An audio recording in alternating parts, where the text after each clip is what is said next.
MENACE is a sci-fi tactics game set in a remote star system called the Wayback, and sees you as the commander of the TCRN Impetus. Stranded in this system, you will need to take on operations to gain the trust of the factions vying for control across these planets, equipping and upgrading your squads with gear and weapons relevant to the objective. Once on the battlefield, you will engage the enemy through turn-based tactical combat, utilizing your squad's abilities and coordinating their movements to fulfill those objectives. The system-wide strategic layer is not present in this demo, but in this video, we'll walk you through squad management, an overview of the operations you'll be engaged in, and finally, a dive planet side to provide you with the basics of combat with the hope that your squads will make it out alive to fight to the next mission. And if you prefer to check out a written guide, there's a link in the description to that version on Steam. Let's get into it. It can be tempting to dive right into an operation, but first, we're going to equip our squads. Each squad is led by a squad leader who has their own stats and promotions that allow them to be optimized for specific weapons, accessories, and playstyles. Taking a look at Edwin Pike, we can see he starts with the Stalwart promotion, which means he never flees, and has a different set of morale stances compared to the standard squad. Since we have 60 promotion points available to start, let's use some, and lean into his squad's toughness and give him Die Hard, further reducing incoming damage should he get in a really tight spot and lose too much health. Now, let's change his infantry weapon, selecting the R14A2 ARC, as it has excellent hit point damage and armor damage while also having good armor penetration. Next, we're going to max out the number of squad members, called squaddies, to 8. Noting that with each squaddie we add, it increases the logistics cost as we equip each one with the ARC assault rifle. Let's rename our squaddies by selecting the squaddie's icon in a vain attempt at emotional attachment to keep them alive. It's worth noting that squaddies are not an unlimited resource. When the game releases, you'll have to find a few ways in which to recruit more on the strategic layer, but they're not easily replenished. In the demo, you have a limited amount to take you through any given operation.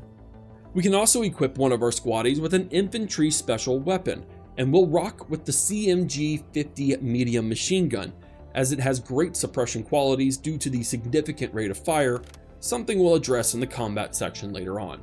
Considering that we're pretty much making Pike into a mobile tanky unit, let's also equip his squad with the Class 4 improved small arms protective plating for its high armor value.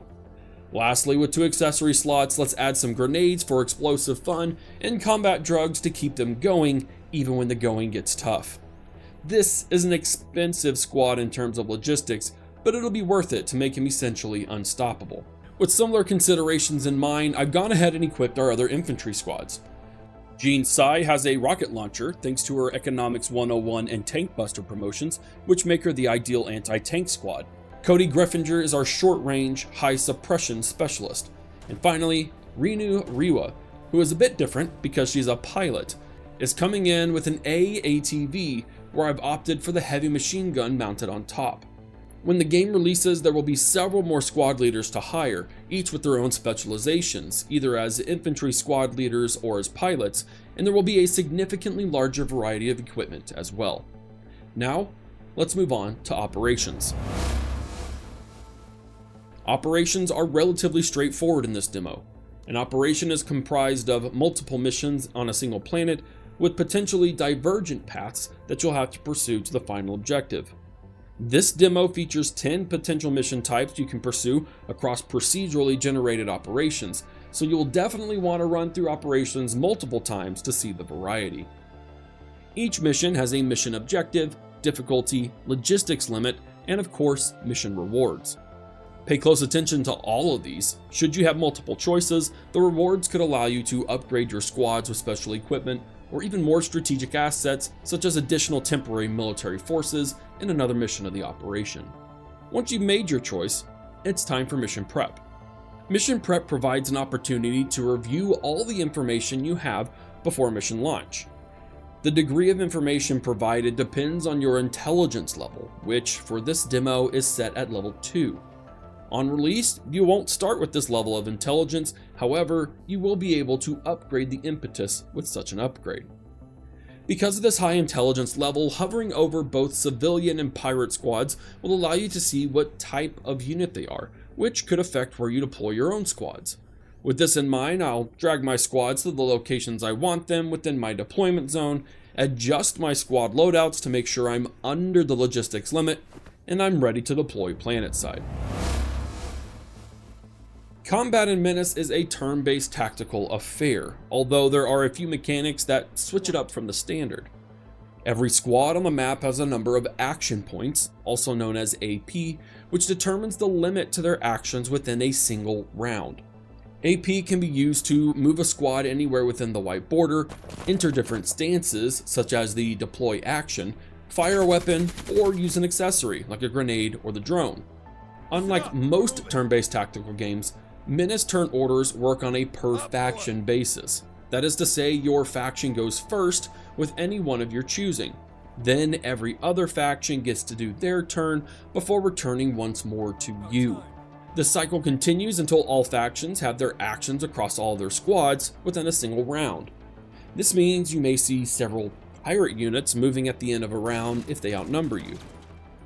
It's worth keeping in mind that once you've started using a squad's AP, you have to continue to use that squad's actions, meaning you cannot partially use AP, switch to a new squad, and then return to do something else. If a squad has AP left, it will not be carried over to the next round. There is also no initiative mechanic when determining who goes next in your faction. This means that a squad can move last in one round, then first in the next, providing you with a chance to react appropriately against enemy threats that unveil themselves, or as a way to capitalize on a current situation that arose between rounds. Ambushes are common in Menace as the fog of war hides enemy positions. We'll want to consider using cover, indicated by the partial to full shield icons, which will minimize the accuracy and damage of any incoming attacks. Units left out in the open are prime targets, and should you ever have to cross such open spaces, it may be worth using the deploy button to get low as a form of cover, but to also increase your own squad's accuracy and be able to use most special infantry weapons.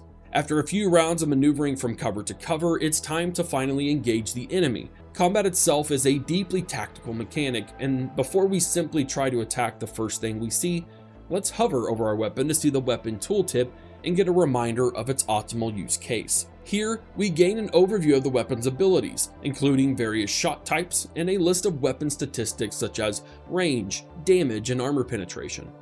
But most importantly, right now, let's focus on the graph at the bottom. This graph shows you an accuracy to hit point damage ratio over distance, which shows us how accurate the weapon is and how much damage the weapon does depending on how many tiles away the target is. There is an optimal tile range for both to consider, and considering that there's a limited amount of ammo for your squads, it might not be worth the spray and pray just because you can see something. You will also want to explore the various attack options available with most weapons. Since each bullet is calculated separately in Menace, the Arc Assault Rifle could deal 12 hit point damage times 3 shots per attack times 8 squaddies. In a perfect world, that's over 280 damage to a single squad in a single attack. Now we're ready for actual combat, and hovering over the enemy with our desired shot brings up another tooltip that provides the accuracy, armor penetration, and suppression chances that the attack will have, as well as the current level of suppression, armor, and health left on the enemy squad. Suppression is a key mechanic in battlefield control, and is represented by the yellow bar above a squad. As suppression increases, a squad will see a reduced amount of AP, lower accuracy, and eventually become pinned down, where they cannot use their actions at all until they recover. Different weapons can lay down suppression more heavily, with shots that hit causing maximum suppression, shots that miss but land in the attacking tile causing reduced suppression, and shots that land in an adjacent tile causing further reduced suppression. Let's take a moment to get an idea on what this looks like in real time.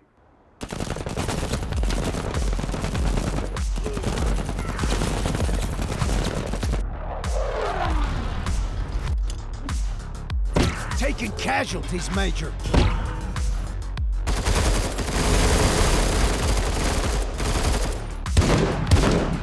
She was cheap. Major We need cast. The Kuta runs!